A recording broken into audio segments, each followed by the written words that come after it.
الذي جاء بالحنيفية السمحة النقية البيضاء، فبها قام الإسلام وعليها تأسس، وعلى آله وصحبه الأولى فتحوا بجهادهم وكفاحهم هذا البلد المبارك والبيت المقدس. أما بعد، فمن أين أبدأ يا عيون فلسطين؟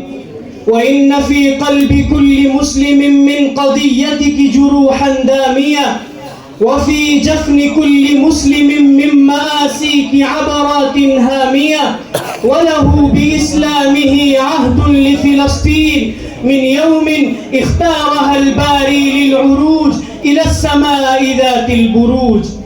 أيها القدس يا فلسطين اللباء، إذا كان حب الأوطان من أثر الهواء والتراب والمآرب التي يقضيها الشباب، فإن هوى المسلم لك أن فيك أولى القبلتين والمسجد الأقصى الذي بارك الله حوله، وأنك كنت نهاية المرحلة الأرضية وبداية المرحلة السماوية من تلك الرحلة الواصلة بين السماء والأرض صعودا، بعد رحلة آدم الواصلة بينهما هبوطا. وإليك ترامت همم الفاتحين، وترامت الأينق الظلل بالفاتحين، تحمل الهدى والسلام وشرائع الإسلام، وتنقل النبوة العامة إلى أرض النبوات الخاصة، وثمار الوحي الجديد إلى منابة الوحي القديم.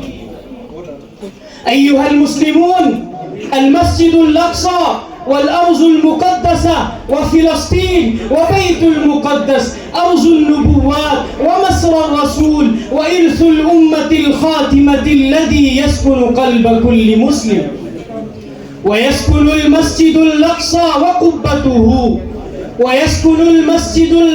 وقبته في حبة القلب أرعاه ويرعاني. بقاع باركها الله وبارك ما حولها، أكثر أرض في هذه الدنيا خطى فيها الأنبياء، مازجت نسماتها أنفاسهم وأصاخت أفياؤها لتراتلهم ومناجاتهم، وتبلل ثراها بدموعهم ودمائهم في أوديتها، وعلى غهادها درج أكثر الأنبياء، واستقبلت فجاجها وحي الله من السماء.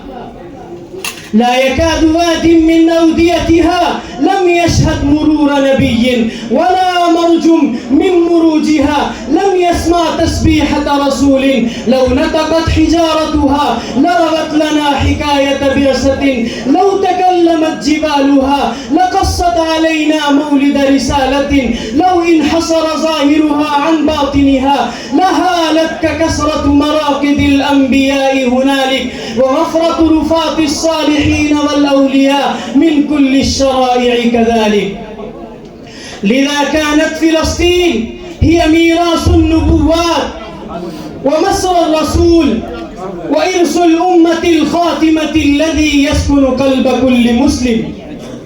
أيها الفضلاء الكرماء، بعث الله سيد الثقلين وخاتم النبيين وبشارة الأنبياء السابقين محمد بن عبد الله الحاشمي القرشي صلى الله عليه وسلم، وكانت وراثة أمته للأرض المباركة. فهل من مجيب وهل من مشمر وهل من معيد للأمة عزها ومجدها؟ يا أقصى المبارك، لي المسجد الأقصى ولي ساحاته، لي المسجد الأقصى ولي ساحاته، والمنبر المغدور والمحراب، لي سفر تاريخ أضاء سطوره، لي سفر تاريخ أضاء سطوره، مجدا سلاح الدين والخطاب. والسلام عليكم ورحمة الله.